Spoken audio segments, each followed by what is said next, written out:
Selamat malam sahabat GPIB, bersama saya Pendeta Alfriani Sinambela Pongpindan, Ketua Majelis Jemaat GPIB Cawang Baru. Malam ini kita bersama-sama akan merenungkan firman Tuhan. Sahabat GPIB, sebelum kita membaca Alkitab dan merenungkan firman Tuhan, mari kita berdoa. Ya Tuhan, kami akan membaca Alkitab dan merenungkan firman-Mu. Ajarkan kami untuk hidup sesuai dengan kehendak-Mu. Amin. Pembacaan Alkitab pada malam hari ini dari kitab Ulangan pasal 31 ayat 14-20. Saya membaca dari terjemahan Baru 2. Demikian firman Tuhan. Kemudian Tuhan berfirman kepada Musa, "Sesungguhnya sudah dekat waktu kematianmu. Panggillah Yosua dan berdirilah bersama dia dalam kemah pertemuan, supaya aku memberi perintah kepadanya." Lalu Musa bersama Yosua pergi dan berdiri dalam kemah pertemuan. Tuhan menampakkan diri di kemah itu dalam tiang awan, dan tiang awan itu berhenti di pintu kemah. Tuhan berfirman kepada Musa, "Ketahuilah, engkau akan mendapat perhentian bersama nenek moyangmu.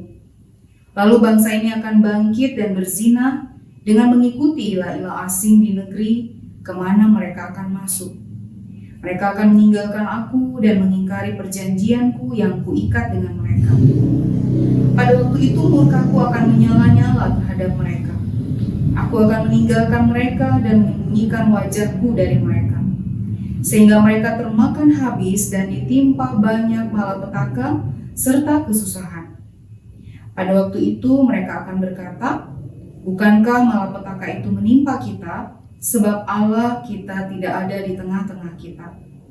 Tetapi aku akan menyembunyikan wajahku sama sekali pada waktu itu, karena segala kejahatan yang telah dilakukan mereka dengan berpaling kepada ilah-ilah lain. Sekarang, tuliskanlah nyanyian ini dan ajarkanlah kepada orang Israel. Letakkanlah di dalam mulut mereka, supaya nyanyian ini menjadi saksi bagiku terhadap orang Israel. Sebab aku akan membawa mereka ke tanah yang berlimpah-limpah susu dan madunya, tanah yang kujanjikan dengan sumpah kepada nenek moyang mereka. Mereka akan makan dan kenyang serta menjadi gemuk, tetapi mereka akan berpaling kepada ilah-ilah lain dan beribadah kepadanya.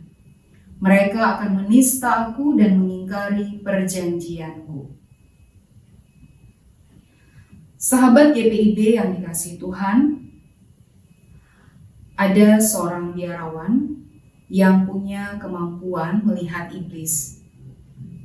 Suatu hari, ia disuruh pemimpinnya untuk pergi ke kota, mengamat-amati seberapa banyak iblis yang bekerja dan mengganggu manusia di sana.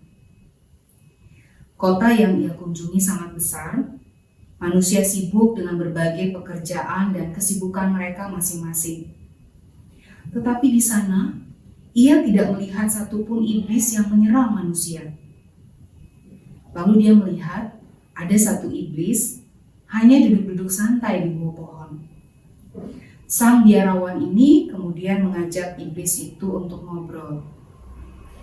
Dia bertanya, "Mengapa kau tidak menyerang manusia di sini?" Lalu jawab iblis itu, "Tanpa saya goda, manusia di kota ini dengan sendirinya tidak butuh Tuhan. Mereka sudah asik dengan urusan mereka masing-masing, sehingga sudah tidak ada tempat bagi Tuhan. Jadi iblis pun menganggur." Itu jawab si iblis tadi. Lalu pulanglah sang biarawan ini ke biaranya, dan dia kaget. Dia banyak sekali melihat pasukan iblis yang justru menyerang biaranya. Lalu dia sedih, dan dia melaporkan pengamatannya itu pada pemimpin biara. Katanya kepada pemimpin biara, "Romo, di kota saya tidak melihat iblis, Ada satu, tapi itu pun duduk-duduk santai, tidak menyerang manusia. Tapi saya justru sedih ketika saya melihat iblis paling banyak menyerang biara kita. Lalu pemimpin biara itu dengan tenang menjawab, "Anakku, iblis itu justru senang menyerang orang-orang yang mau mendekat pada Tuhan. Iblis justru sibuk dan sangat aktif menyerang orang-orang yang dekat dengan Tuhan, agar mereka melupakan Tuhan. Karena iblis tidak senang manusia dekat dengan Tuhan." Sahabat GPIB, bangsa Israel adalah bangsa pilihan Tuhan. Bangsa yang merasa dekat dengan Tuhan, merasa bangsa yang istimewa. Tapi justru bangsa inilah yang paling sering melupakan Tuhan, menyakiti dan mengecewakan Tuhan. Berkali-kali Tuhan melakukan kebaikan kepada Israel. Berkali-kali Tuhan melakukan mujizat kepada Israel. Tapi berkali-kali juga iblis menarik mereka untuk menduakan Tuhan. Ayat 20 dikatakan firman Tuhan kepada Musa, "Sebab aku akan membawa mereka ke tanah yang berlimpah-limpah susu dan madu, tanah yang kujanjikan dengan sumpah kepada nenek moyangku. Mereka akan makan dan kenyang serta menjadi gemuk, tapi mereka akan berpaling kepada ilah-ilah lain dan beribadah kepadanya. Mereka akan menista aku dan mengingkari perjanjianku." Bahkan ketika Tuhan pelihara mereka pun dengan segala berkat, mereka kenyang, mereka gemuk, dan Tuhan pun hafal. Dalam keadaan apapun bangsa Israel mudah sekali melupakan Tuhan, meninggalkan Tuhan, dan melupakan kebaikan-kebaikannya.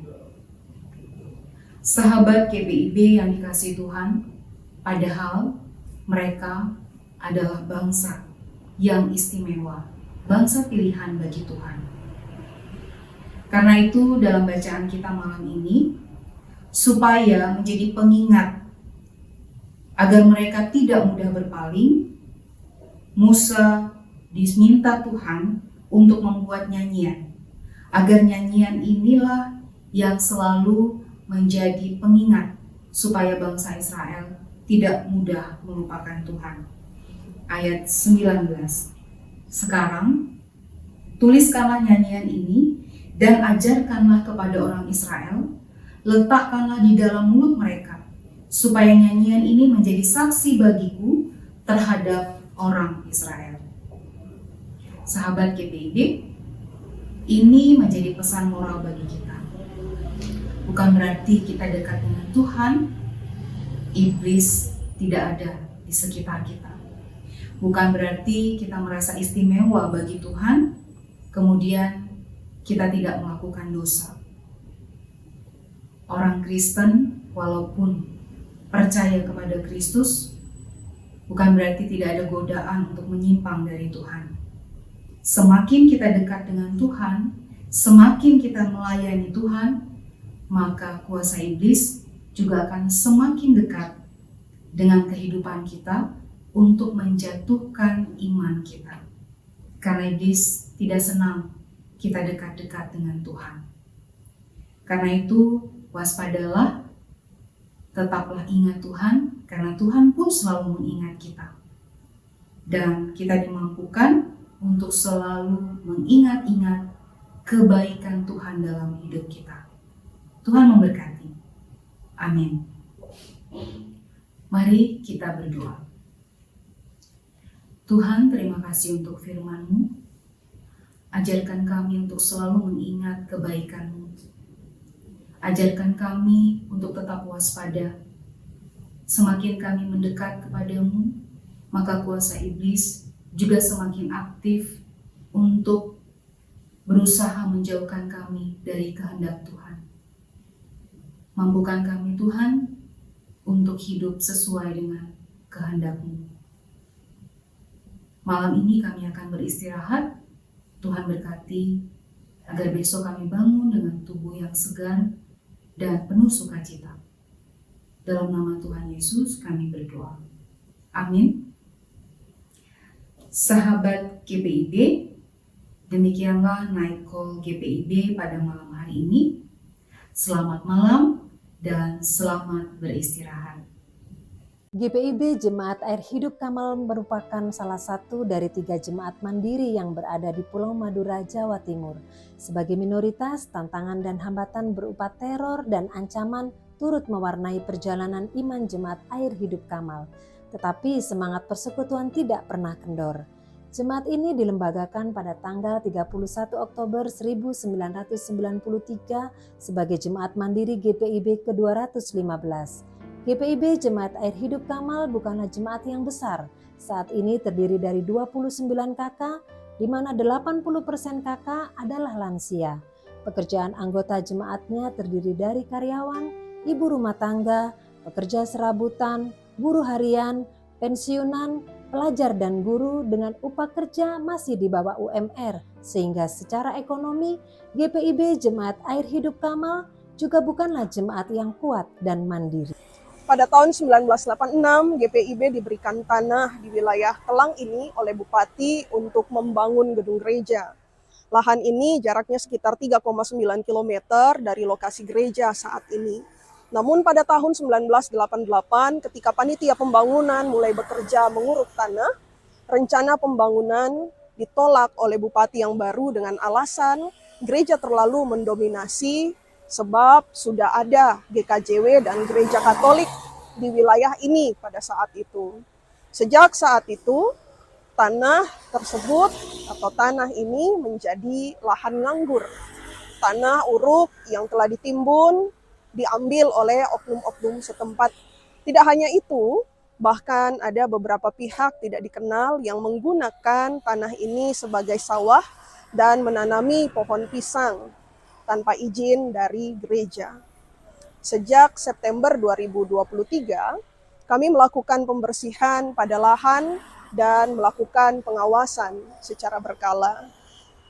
Mempertimbangkan beberapa hal ini, maka kami berencana untuk membangun pagar tembok dari beton untuk mengamankan lahan ini dari pihak-pihak yang tidak bertanggung jawab.